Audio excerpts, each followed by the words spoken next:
आप देख रहे हैं अल्फा डिफेंस हिंदी में आपका स्वागत है।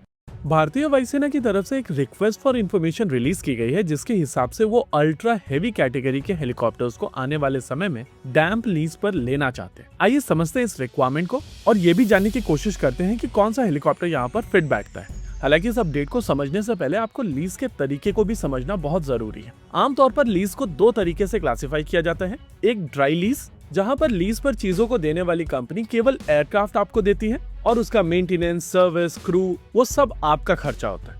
वहीं पर दूसरी कैटेगरी की अगर बात की जाए, जिसको वेट लीज कहा जाता है, वहां पर एयरक्राफ्ट के साथ साथ आपको क्रू और मेंटेनेंस दोनों की फैसिलिटी अवेलेबल होती है और जैसे आप इन फैसिलिटीज को यूज करते हैं उसके हिसाब से आप पेमेंट करते हैं। लेकिन प्रैक्टिकल सेंस में जब एयरक्राफ्ट को लीज पर लिया जाता है, तब इन दोनों तरीके की लीज के एक हाइब्रिड मॉडल को यूज किया जाता है, जिसको डैम्प लीज कहा जाता है। डैम्प लीज में दोनों पार्टीज एक दूसरे के साथ में नेगोशिएट करती हैं और स्पेसिफिक टर्म्स एंड कंडीशन के ऊपर अग्री करती हैं। भारतीय वायुसेना की तरफ से जो रिक्वेस्ट फॉर इंफॉर्मेशन रिलीज की गई है, वो एग्जैक्टली इसी कैटेगरी के हिसाब से है और उनकी आरएफआई में मेंशन किया गया है कि वो इस प्लेटफॉर्म को लगभग 2 साल तक के लिए लीज पर लेना चाहेंगे और एक ऑप्शन खुला रखना चाहेंगे कि अगर 2 साल के बाद वो इसको खरीदना चाहें तो वो ऑप्शन भी मौजूद हो। इसके अलावा अगर डिलीवरी शेड्यूल की बात की जाए तो कॉन्ट्रैक्ट साइनिंग से 3 से 6 महीने के अंदर उनको डिलीवरी चाहिए। वहीं अगर ऑपरेशनल रिक्वायरमेंट की बात की जाए तो वो हर महीने 30 घंटे के लिए इनका प्रयोग करना चाहेंगे। एयरक्राफ्ट का नंबर 3 रखा गया है और एवरेज ड्यूरेशन पर सॉर्टी 3 से 4 घंटे की मांगी गई है। इसके अलावा अवेलेबिलिटी भी 95% की मांगी गई है। स्पेसिफिकेशंस की अगर बात की जाए तो ऑपरेटिंग एल्टीट्यूड 5500 मीटर्स की मांगी गई है।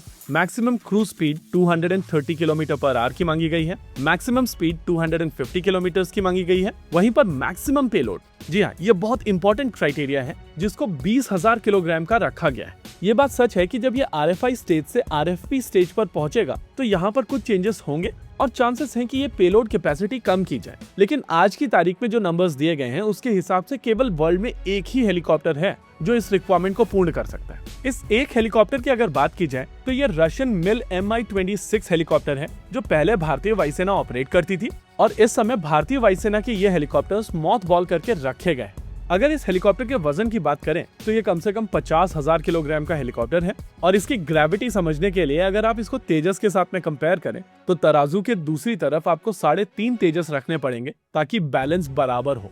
जी हाँ, ये इतना बड़ा हेलीकॉप्टर है। सभी रिक्वायरमेंट्स को ध्यान में रखते हुए एक चीज कही जा सकती है कि अगर स्पेसिफिकेशन में किसी भी तरीके का चेंज नहीं आता है तो ये इकलौता हेलीकॉप्टर इस रिक्वायरमेंट के लिए पार्टिसिपेट कर पाएगा और किसी इंडियन कंपनी को रशियन कंपनीज के साथ में मिलकर ये लीज वाली रिक्वायरमेंट भारतीय वायुसेना की पूर्ण करनी पड़ेगी। इस हेलीकॉप्टर के अलावा जो दूसरे हेलीकॉप्टर इस रिक्वायरमेंट के करीब आते हैं वो अमेरिकन CH-53, सी स्टैलियन और बोइंग का चिनूक हेलीकॉप्टर है।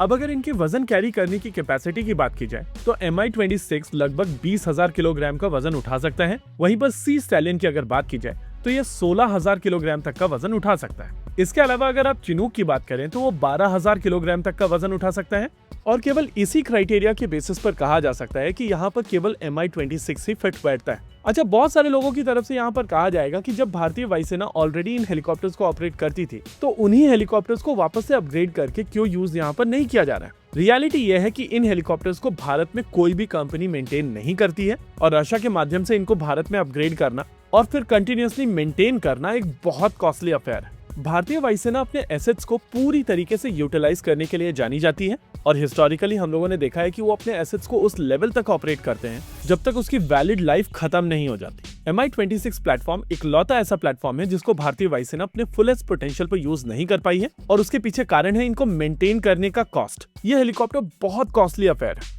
देखिए, यहाँ पर एक चीज आपको और समझनी पड़ेगी कि अगर भारतीय वायुसेना की तरफ से Mi-26 हेलीकॉप्टर्स खरीदे गए थे तो ये चीज क्लियर करती है कि भारतीय वायुसेना को इस कैटेगरी के हेलीकॉप्टर्स की आवश्यकता है और ये आरएफआई उसी चीज को वापस से रीएनफोर्स करती है। लेकिन ये देखना काफी इंटरेस्टिंग होगा कि कौन सा वेंडर इन हेलीकॉप्टर्स के साथ में 95% की अवेलेबिलिटी देने के लिए तैयार हो जाएगा। वैसे ये अभी आरएफआई स्टेज है और आरएफआई स्टेज से नेक्स्ट स्टेज जाते जाते बहुत समय लगने वाला है।